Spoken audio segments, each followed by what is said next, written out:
रामलला की जो प्राण प्रतिष्ठा है उसके संबंध में कि यह क्या प्राण प्रतिष्ठा होती है, इसकी सबको जिज्ञासा होती है। उस परमात्मा भगवान श्री राम और ये बनी हुई जो प्रतिमा है,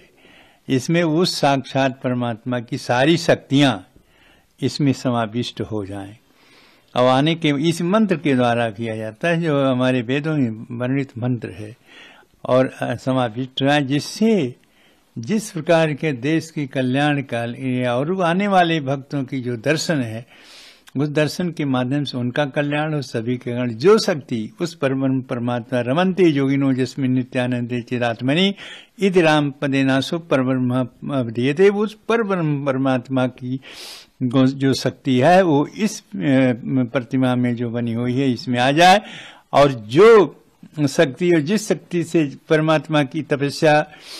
और उनसे हमको शक्ति मिलती है, हमारा कल्याण होता है, उसी इस प्रकार की शक्ति इसमें भी है। और इस परमात्मा के स्वरूप में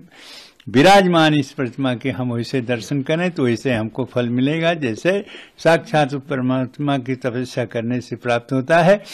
यही है कि सारी शक्तियां जो भगवान राम की है वो इसमें समाविष्ट हो जाए, ये मंत्रों के द्वारा स्थापित किया जाता है। और इसीलिए जो भी प्रतिमाएं हैं उनका दर्शन करने वाले, पूजा करने वाले और जो मांगने वाले जो कुछ हैं वो सबका कल्याण होता है, सब कुछ उनको प्राप्त होता है। यही प्राण प्रतिष्ठा है। अच्छा, ये प्राण प्रतिष्ठा का जो प्रक्रिया है ये कितने दिन तक लगातार, जैसे कहा जा रहा है कि अब शुरू हो चुका है, ये लगातार एक आप देखें 17, 18, 19, 20, 21, 22 को खत्म समाप्त होगी, 22 को प्राण प्रतिष्ठा हो जाएगी। तो इसी प्रकार से कोई 7 दिन, कोई 11 दिन, कोई 21 दिन, जिस प्रकार से होती है उसका उसी रूप से विषम दिनों में उसका किया जाता है। या तो 7 हो जाए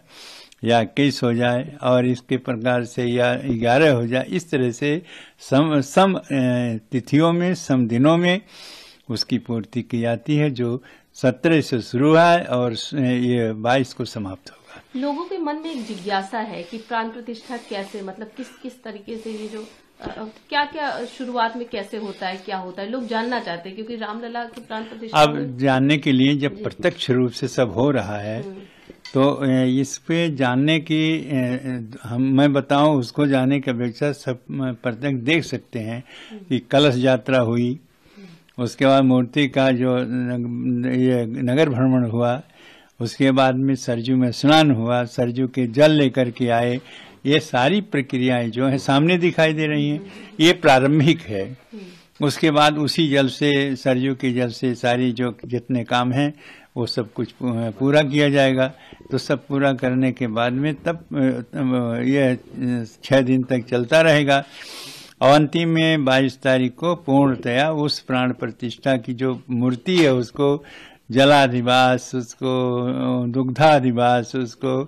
रखना, उसमें मतलब उसी में रखना, पुष्पाधिवास फूल में रखना,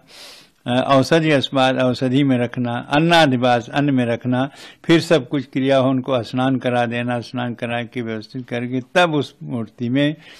मंत्रों के द्वारा प्राण प्रतिष्ठा, उसकी आंख बनी रहेगी, ये नेत्र पन्हा होता है। और वो अंतिम प्राण प्रतिष्ठा होने के बाद में जब उसमें शक्ति आ जाती है तब उस प्रतिमा को स्थापित किया जाता है। स्थापित करने के बाद मंत्रों द्वारा तब वो प्रतिमा हटाया जाता है, और हटाने के बाद शीशा दिखाया जाता है, फिर उसमें काजल लगाया जाता है। ये व्यवस्थाएं ये अंतिम है, और उसके बाद में तो